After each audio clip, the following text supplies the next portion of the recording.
Political interviews की इस श्रेणी में आज हम हैं चंदन चौहान साहब के घर और चंदन चौहान साहब हैं हमारे साथ।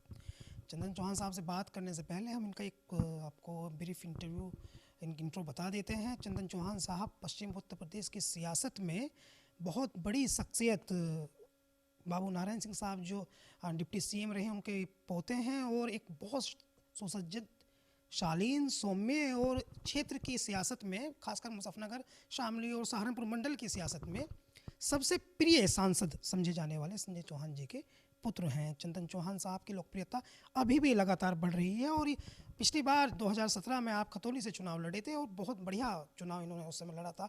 यंग फेस थे और एक बार फिर से वो मुजफ्फरनगर की एक विधानसभा है मीरापुर, वहाँ से संभावित प्रत्याशी के तौर पर चर्चा में है। सिर्फ वहीं से प्रत्याशी के तौर पर चर्चा में नहीं है बल्कि आसपास के इलाकों में इनकी लोकप्रियता लगातार बढ़ती जा रही है और ये बात जो है वो इनको एक प्रोमिनेंट इमर्जिंग लीडर के तौर पर स्थापित कर रही है। चंदन चौहान जी, हम आपका स्वागत करते हैं। धन्यवाद आस मोहम्मद भाई, आपने एक अच्छा मंच दिया अपनी बात रखने के लिए। मैं इसका आपके लिए आभार व्यक्त करता हूँ। चंदन चौहान साहब से चूँकि राजनीतिक चर्चा ही होगी, अगले 90 दिन बचे हैं लगभग चुनाव में और आप देख रहे हैं चंदन चौहान जो हैं समाजवादी पार्टी के नेता हैं और अखिलेश जी जो हैं उनको ये अपना आइडियल भी मानते हैं। उन्हीं की जैसे सियासत जो है वो ये करते हैं जिसे विजनरी सियासत कहते हैं। तो चंदन जी, हमारा तो पहला सवाल आपसे ये, चूँकि आप एक फ्रेश ताज़ा चेहरा है, फ्रेश फेस है और विजनरी लोग अब पसंद करने लगे हैं, नौजवान भी अब पसंद करने लगे हैं आपको। तो आजकल की सियासत जो है वो आपको लगता है कि अब सोसाइटी जो है, समाज जो है वो विकास की राजनीति, विजनरी राजनीति की तरफ है? जी, जहाँ जिस परिवेश में हम यहाँ बड़े हुए और ख़ासकर जनपद मुजफ्फरनगर, जिसे अगर मैं कहूँ कि पूरे भारत की एक जो है मिनी राजधानी है और राजनीति की दशा दिशा यहीं से तय होती है। यहाँ के नौजवान ने, यहाँ के लोगों ने सब ये तय किया है कि लीडर विद अ विजन जो हमारे अखिलेश यादव जी हैं उनको 2022 में मौका देंगे और समाजवादी पार्टी की सरकार बना के माननीय अखिलेश यादव जी 2022 के मुख्यमंत्री होंगे। विकास की राजनीति होगी, जोड़ने की राजनीति होगी, तरक्की की राजनीति होगी और यही यहाँ के युवाओं का, नौजवानों का, सबका सपना है। चंदन जी, जैसे हम लोग देख रहे हैं, आप भी नोटिस कर रहे होंगे चूँकि आप तो पार्टी के नेता हैं, कि अभी पूर्वांचल में जहाँ भी अखिलेश जी जा रहे हैं, समाजवादी पार्टी के मुखिया जहाँ जहाँ भी जा रहे हैं, वहाँ वहाँ बड़ी संख्या में भीड़ आ रही है। और इसी तरह से भीड़ आती थी जब बिहार में चुनाव हुआ था तेजस्वी यादव जी की कैंपेन में, लेकिन उसके बाद ये था कि वो वोट में कन्वर्ट उतनी हो पाई या नहीं हो पाई, तो ये एक चुनौती रहती है हमेशा से। तो जो भीड़ जुट रही है, तो आपका बूथ लेवल पे इतना स्ट्रॉन्ग है मामला कि ये लोग वोट में कन्वर्ट होंगे? समाजवादी पार्टी पिछले 5 वर्षों में लगातार हम सड़क से लेके जो है संसद तक लड़ाई लड़ी जनता की और अपने संगठन को मजबूत करने का लगातार प्रयासरत है। आज हमारे जो नेता हैं माननीय अखिलेश यादव जी, संगठन पे बहुत जो है उनका प्रभाव है और बहुत ज़्यादा वो सीरियसली उसको देखते हैं। और आज अगर मैं कहूँ कि हमारा संगठन जो हिंदुस्तान की जो पार्टियां हैं जितने भी, उनमें से एक बेस्ट संगठन है जो कि अपने नेता के प्रति और अपने जनता के कर्तव्यों के प्रति पूरी निष्ठा से काम करने का काम कर रहा है, जिसका रिजल्ट मुझे पूरा भरोसा है, जो पिछले 5 साल की हमने मेहनत करी है, कि उसका आने वाले 2022 में हमें पूरा रिजल्ट देखने को मिलेगा। आपको विश्वास है, आपको लगता है कि भारतीय जनता पार्टी की जो सरकार है उत्तर प्रदेश में, इससे लोग त्रस्त हैं और ये हटाए जा सकते हैं? भारतीय जनता पार्टी के जो लोग हैं और खासकर जो नेता है, जनप्रतिनिधि, वो भी निराश है। वो जनता से बीच जा नहीं पा रहे क्योंकि पिछले 5 वर्षों में वो कुछ कर नहीं पाए और ऊपर नेता उनकी कहीं सुनवाई नहीं थी। तो जनता भी और जनप्रतिनिधि भी, दोनों में निराशा का भाव है और उनकी सबकी आस, अगर मैं कहूँ, आज कहीं ना कहीं वो तरक्की की राजनीति, अच्छे माहौल की राजनीति, प्यार की राजनीति, इसको देखती है और वो कहीं ना कहीं उसमें अखिलेश यादव जी को ही अपना जो है नेतृत्व में चुन चुकी है। विकास की राजनीति की आप बात कर रहे हैं, लेकिन हाँ, हाल का जो माहौल है, जैसे प्रधानमंत्री जी उत्तर प्रदेश में आते हैं, अपनी बात कहते हैं, कल काशी आए थे और डिप्टी सीएम केशव प्रसाद मौर्य जी ने तो एक दिन के कह दिया था कि अयोध्या है, उसके बाद में जो है काशी हमने किया, अब मथुरा बाकी है। तो ये जो सांप्रदायिकरण या ध्रुवीकरण का प्रयास हो रहा है, तो ये प्रभावित नहीं करेगा? बिल्कुल नहीं करेगा। जनता ने सोच लिया है। मुद्दे इस बार ये होंगे कि हिंदुस्तान की सबसे महंगी बिजली का बिल उत्तर प्रदेश के वासी क्यों देखते हैं।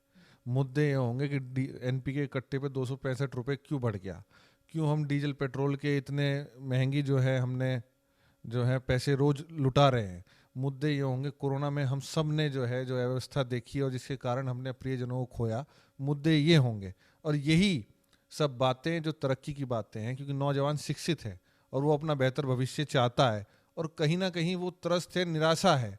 उस निराशा को दूर करते हुए उनमें आस्था जो दिखती है, उसे भविष्य जो दिखता है, जो विकल्प के रूप में देखते हैं, वो सिर्फ और सिर्फ समाजवादी पार्टी के मुखिया माननीय अखिलेश यादव जी, जिन्होंने विकास की अनेकों जो है मापदंड तय किए और जो वो बोलते हैं, जो वो कहते हैं, उसे पूरा करके दिखाते हैं। ये जो हमारे नेता में खूबी है और ये विश्वास जो जनता का है, यही आने वाली 2022 की सरकार की जो है नींव रखने का काम किया। चंदन जी, मेरा बहुत व्यक्तिगत सवाल है आपसे, चूँकि आपके परिवार की राजनीति जो है वो लंबी राजनीति रही है और ऐतिहासिक पृष्ठभूमि आपके परिवार की है। बाबू नारायण सिंह जी जो हैं वो डिप्टी सीएम रहे और आपके फादर संजय चौहान जी जो हैं सांसद रहे, विधायक रहे। ये बताइए मुझे कि आपके परिवार की एक इमेज है, शालीनता की इमेज है, सौम्यता की इमेज है और विजनरी लीडरशिप की इमेज है। और आजकल की जो राजनीति है जिसको हम देख रहे हैं, उसमें छल कपट द्वेष दंभ, और लोग ये कहते हैं कि चंदन चौहान जो है वो तो बेनतहा शरीफ आदमी है। तो ये शराफत जो आपकी है, ये आजकल के जो लोग गंदी सियासत करते हैं, तो उसका जवाब कोई आपके पास कोई प्लान है? मतलब इनको कैसे आप जवाब दे पाएंगे? इसकी बात का एक ही जवाब मुझे अपने पिताजी की बात में याद आता है। वो बहुत बार कहा करते थे अपने भाषणों में भी और जहाँ तक संसद में भी उन्होंने कहा कि समाज को इतनी हानि दुर्जनों की दुर्जनता से नहीं हुई जितनी सज्जनों की निष्क्रियता से हुई। सही आदमी को आगे आना चाहिए और राजनीति एक प्लेटफॉर्म है।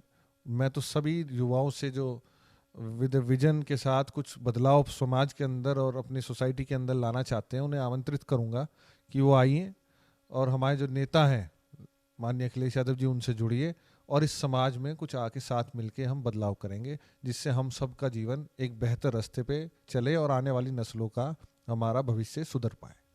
हाँ चंदन जी, ये बात हम आगे बढ़ाते हैं। देखिए, एक बार मुख्यमंत्री उत्तर प्रदेश के योगी आदित्यनाथ रामराज एक जगह है, वही विधानसभा जहाँ विधानसभा में संभवतः आप अगली प्रत्याशी होंगे समाजवादी पार्टी के, तो वहाँ पर वो आए थे और उन्होंने ये कहा कि एक पार्टी के नेता जो समाजवादी पार्टी में लंबे समय से थे, कि जब वो समाजवादी पार्टी छोड़ करके भारतीय जनता पार्टी में उनके पास आए, तो उन्होंने आकर के कहा कि मेरे परिवार की औरतें जब मेरी गाड़ी पर झंडा देखती थी समाजवादी पार्टी का, तो कहती थी ये तो गुंडों का झंडा है, इसको उतार दो। आप तो अच्छे राजनेता हैं, समझ गए होंगे मैं क्या कह रहा हूँ। तो और आप हैं बहुत शालीन नेता, तो ये लोग जो समाजवादी पार्टी में थे वहाँ लाभ लिया या जो भी अपना कैरियर बनाया, उसके बाद इस तरह की बात उन्होंने कह दी। तो ये मुझे बताइए कि ये जो है कि गुंडों की पार्टी है समाजवादी पार्टी, ये परसेप्शन कैसे बना है और किसने ये परसेप्शन बनाया है? ये मौका परस्त राजनीति का नतीजा है कि जो जिनके बारे में आप बात कर रहे हैं उन्होंने ऐसा बयान दिया, ये एक मौका परस्त राजनीति है। जिनके बारे में आप बात करिए उन्होंने समाजवादी पार्टी में उन्हें पूरा सम्मान मिला और आप बेहतर जानते हैं कि जितना सम्मान समाजवादी पार्टी हर वर्ग के हर समाज के नेता को देने का काम करते हैं और माननीय अखिलेश यादव जी हर समाज के नेता को आज जिस प्रकार से विभिन्न पार्टियों गठबंधन को साथ लेके अखिलेश जी साथ चल रहे हैं, ये उन्होंने सिद्ध कर दिया कि उनकी स्वीकार्यता हर समाज के अंदर है। और आज मैं कहूँ कि सबसे सुरक्षित कोई सर्व समाजों का हित कहीं है तो समाजवादी पार्टी की छतरी के नीचे है, माननीय अखिलेश यादव जी की लीडरशिप के नीचे है। हम सब ने, पिछड़ों ने, अल्पसंख्यकों ने, दलितों ने, सब ने ये मन बना लिया है, जो है हमारे किसानों ने, मजदूरों ने, कि हम सबका सम्मान का कोई ध्यान रख सकता है तो वो समाजवादी पार्टी है। और हमारे मुखिया के हाथ में, जो अखिलेश यादव जी के हाथ में, हम सबका भविष्य सुरक्षित है। और जो आपका सवाल था मैं रिपीट करना चाहूँगा, उसका आधा भाग और था, आपने क्या पूछा था मैं थोड़ा सा भूल गया उसको।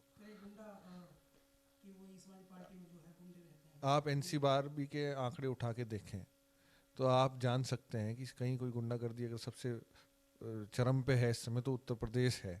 ये प्रदेश के अंदर, पूरे देश के अंदर कहीं सबसे ज़्यादा अपराध है तो उत्तर प्रदेश के अंदर है। गुंडागर्दी बढ़ाने का काम कर रहा है तो भारतीय जनता पार्टी के दबंग नेता हैं जो आए दिन जो है गुंडागर्दी करते मिलते हैं अधिकारियों के साथ, दबे कुचलों के साथ, और महिलाओं की चेन स्नैची तक में उनके नाम है। और जो है हमारी जो बहू बेटियों की इज्जत के साथ खिलवाड़ कोई कर रहे हैं, किसानों को रौंदने का काम कोई कर रहे हैं, तो भारतीय जनता पार्टी के दबंग नेता हैं। तो ये पार्टी खुद जो अपराधियों को संरक्षण देती हो, वो ऐसी बात करे तो उसको शोभा नहीं देती। चंदन जी, आप एक किसान की बात आपने कर दी। आप बहुत बड़े किसान हैं, आपका तो इतिहास ही किसानी का है, आपका तो काम ही किसानी का है। और हाल फिलहाल में कृषि बिल वापस लिए, किसान धरने पर रहे, आपका भी सपोर्ट रहा उन्हें। वापस लौट आए, आज ही वापस लौट कर आए हैं किसान वहाँ से, खुशी मना रहे हैं अपना, वो खुश हैं। और आज ही इत्तेफाक है कि कल ही एसआईटी ने रिपोर्ट में बताया कि अजय मिश्रा जो केंद्रीय गृह राज्य मंत्री हैं, उनके बेटे ने इंटेंशनली, जानबूझ करके, चूंकि आपने वकालत की पढ़ाई की है, आपकी पत्नी ने भी वकालत की पढ़ाई की है, तो आप कानून खूब समझते हैं, इसलिए ये सवाल है कि जानबूझ करके गाड़ी चढ़ाई और चढ़ा करके गाड़ी हत्या के इरादे से कुचल कर मार दिया। उसके बाद भी कि आज तमाम राजनीतिक पार्टियां कह रही हैं जो विपक्ष की हैं कि उनको रिज़ाइन करना चाहिए, अजय मिश्रा को रिज़ाइन नहीं कर रहे हैं। तो ये किसान होने के नाते आपके दिल पर ये कितना असर डालती है बात, कितनी तकलीफ आपको होती है? देखिए, भारतीय जनता पार्टी को 2014, 17 और 19 में इस देश की जनता ने बहुत बड़ा सम्मान देने का काम करा था और एक तरफा बहुमत देने का काम किया। पर आज जब हम 2020 और 21 कोरोना काल के बाद और ये जो 3 काले कानून लाए जो सरकार ने लाए थे, जो सरकार के मित्रों के दबाव में आए थे, उनको लाने के बाद जो सरकार का रवैया है, और उसके बाद ये टेनू जी हैं, इनके जो है बेटे हैं, उन्होंने इंटेंशनली जो है किसानों के ऊपर गाड़ियां चलाई और उनके दबंग व्यवहार ने, उनके आपराधिक छवि के जो पुराना इतिहास था उसको जो है उन्होंने दिखाने का काम किया। ये बड़ा दुखदाई है। और इस देश के प्रधानमंत्री को मैं ताज्जुब मानता हूँ, जिसे इतना बड़ा बहुमत मिलता, वो इतने कमज़ोर निकले कि वो एक गृह राज्य मंत्री का इस्तीफ़ा नहीं करा पाए। इस देश की जनता में बहुत बड़ी निराशा है और किसानों को तो रोने की जगह भी नहीं है। ये तो अगर मैं आप बता रहा हूँ, अगर ये चुनाव ना होते तो ये कानून भी वापस ना होते, और ये कानून वापस लेके आएगी सरकार जब चुनाव नहीं हो जाएंगे। ये आप देख लेना, ये वो लोग नहीं है जो अपनी ज़बान पे खरे उतरने वाले लोग हैं। ये जनता के दबाव में, और निश्चित रूप से किसान जीत जरूर गए हैं, पर सजग रहने की आवश्यकता है। मैं किसानों से कहूँगा, और हम सब मिलके, क्योंकि किसान प्रवृत्ति के लोग हैं, हम सब के दुख सुख एक से हैं। हमारी कोई धर्म, कोई जाति नहीं है, हम सब की जाति एक है, किसानी, खेती। अगर वो खुशहाल है तो हम सब खुशहाल हैं, और अगर खेती, किसानी और हमारे धरती माँ नहीं रहेगी तो हम सब की कोई जाति, कोई धर्म नहीं रहने का काम होगा। चंदन जी, अब क्षेत्रीय बातों पर आते हैं। चूंकि आप ना डाउन टू अर्थ नेता हैं, आपके फैमिली के लोग भी डाउन टू अर्थ रहे हैं। हमारी एक टेंडेंसी बन गई है आसपास की सियासत की, मुजफ्फरनगर की सियासत की, मेरठ की सियासत की, सहारनपुर की और आसपास की सियासत की, कि जो नेता होते हैं उनका एक ही काम होता है, रहतों को पकड़वा दिया, बदलों को छुड़वा दिया, इससे आगे नहीं बढ़ते हैं। तो आप अगर विधायक चुनने जाते हैं मीरापुर से, तो आपका विजन क्या रहेगा? देखिए, मेरे पिताजी बताया करते थे कि राजनीति सामाजिकता का बहुत छोटा हिस्सा है। समाज बड़ी चीज़ होती है, राजनीति छोटी चीज़ होती है। तो उसी को देखते हुए कभी भी उन्होंने, चाहे बाबूजी हों चाहे पिताजी, और मैं क्षेत्र में जो उनकी दौलत है देखता हूँ, अगर वो नफरत की राजनीति बोलते तो शायद इतना प्यार मुझे ना मिलता। उन्होंने कभी भी इस चीज़ को संरक्षण नहीं दिया कि वो किसी पार्टीबाजी या वोटों के लाभ या हानि के लिए उन्होंने किसी के साथ अन्याय कर दिया हो। पर हाँ, वो अन्याय के खिलाफ आवाज़ उठाना जानते थे, और उन्हीं का खून मेरे अंदर है और उन्हीं के संस्कार मेरे अंदर है, और वही मैं सीखा है।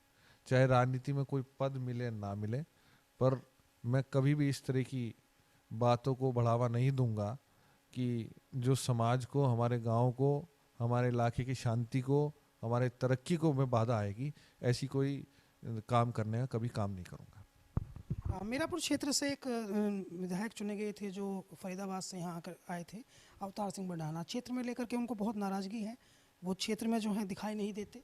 लोगों को बहुत शिकायतें हैं कि ऐसा विधायक चुन लिया जो हमारे बीच हमारा हाल सुनने भी नहीं आता।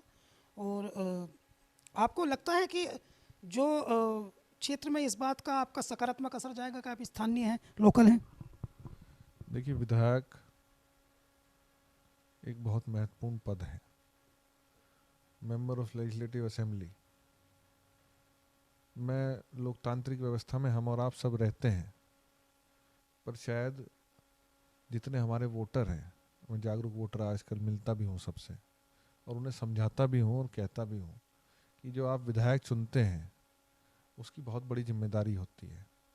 और खाली वो किसी थाने में फ़ोन करने से लेके या किसी सड़क बनाने तक सीमित नहीं है, वो आपके जीवन की भविष्य तय करता है, आपके आने वाली नस्लों का कैसे रहेंगी वहाँ तक का उसमें इंटरफेरेंस होता है। तो उसी हिसाब से आपको उसी हिसाब से जो है विधायक चुनना चाहिए, वोट डालनी चाहिए। जैसे हमारे पूर्वज कहा करते थे, बड़े बताया करते थे कि जैसे जो है अपनी लड़की के लिए लड़का देखने जाते हो, ऐसे ही अपनी वोट का इस्तेमाल करके आना चाहिए। तो आज मैं, क्योंकि लोकतांत्रिक व्यवस्था में रहते हैं हम सब लोग, तो जो कानून बनेंगे वो निश्चित रूप से असर डालते हैं। और जब हमारा कानून बनाने वाला ही विधानसभा के अंदर नहीं होगा तो हमारे आपका क्या होगा, ये सोचने का विषय है। ये भविष्य की बात मैं नौजवानों से कहूँगा कि वो सोचें और उसी को वोट करें जो उनके भविष्य के लिए और इस पद के लिए अपना 24/7 दे सकता हो। ऐसे ही व्यक्ति को चुनना चाहिए। दूर बैठ के कहीं का आकलन करना बहुत मुश्किल है। चंदन जी, मीरापुर में एक बहुत बेसिक समस्या है, मीरापुर विधानसभा की बहुत बेसिक समस्या है कि यहाँ जो नौजवान हैं वो उनको खेल का स्टेडियम जो है उनकी बहुत लंबे समय से उनकी डिमांड है। और आप यंग हैं तो यंग लोग जो होते हैं उनसे जो नौजवान हैं उनको ज़्यादा उम्मीदें होती हैं क्योंकि वो उनके जैसे सोचते हैं। तो क्या आपको लगता है कि खेल के विकास पर आप चुनाव जीत जाते हैं तो आप खेल के विकास पर खासकर नौजवानों के लिए काम करेंगे? देखिए, मीरापुर विधानसभा की बहुत सी समस्याएं हैं और बहुत सी समस्याओं का निस्तारण किया गया था उसके समय के अनुरूप। जैसे आप बच्चों की बात बताई, खेल की बात बताई, स्टेडियम की, हाँ निश्चित रूप से हमारे यहाँ आवश्यकता है। और मैं जैसे अपने नेता को जानता हूँ, माननीय अखिलेश यादव जी को, अगर मैं ये अर्जी लेके जाऊंगा तो वो निराश करके नहीं भेजेंगे, मुझे पूरा विश्वास है कि। पर उसके लिए सरकार बनानी पड़ेगी यहाँ के युवाओं को। अगर वो अखिलेश यादव जी की सरकार बनाते हैं तो वहाँ की जो भी जायज़ मांग है उसे पूरा करने का काम करेंगे। खेल के साथ साथ वहाँ बड़े रोज़गार की बड़ी समस्या है।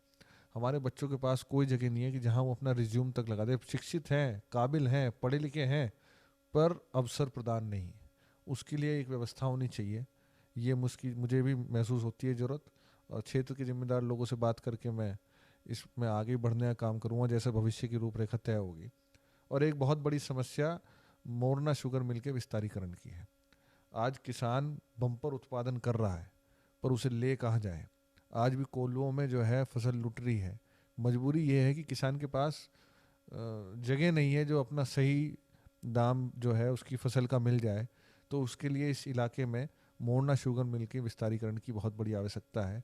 और अगर माननीय अखिलेश यादव जी की सरकार यहाँ की जनता ने बनाई तो मैं वादा करता हूँ कि इसका विस्तारीकरण करा के ही इस क्षेत्र को जो है तोहफे के रूप में देने का काम करेंगे। चंदन जी, वैसे तो आप चूँकि पॉलिटिकल शख्सियत हैं तो वो बात जो है आपको थोड़ा सा अलग सी लग सकती है, लेकिन आप एक सामाजिक शख्सियत भी हैं और समाज में आपके परिवार का एक बहुत अच्छा असर है। तो ये एक सामाजिक सवाल है और इसको राजनीति से ना जोड़ा जाए तो सामाजिक सवाल ये है कि हमने नोटिस किया है कि पश्चिमी उत्तर प्रदेश में मार्शल कौम है गुर्जर और आबादी में भी बहुत ज़्यादा है। और गुर्जर जो है वो ज़मीन जायदाद के हिसाब से भी देखें यानी आर्थिक रूप से भी सक्षम है, लेकिन इसके बावजूद खेती किसानी और हर प्रकार से सक्षम होने के बावजूद वो प्रोमिनेंट लीडरशिप को कैरी नहीं कर पाए, कंटिन्यू नहीं कर पाए। तो आपको क्या लगता है कि जैसे दूसरी कम्युनिटीज़ ने प्रोग्रेस की है उस रेशो में, उस अनुपात में वो नहीं कर पाए, तो क्या कारण हो सकता है नोएडा से लेकर के सहारनपुर तक? देखिए, यहाँ की मिट्टी में हम सबका जो है उसी में से हम सब बने, आप बने, हम बने। और यहाँ की मिट्टी में भावनात्मक रूप से भावुक लोग हैं हम। तो कहीं ना कहीं कई बार हमारा लोग जो है भावुकता में आके निर्णय गलत ले पड़ते हैं।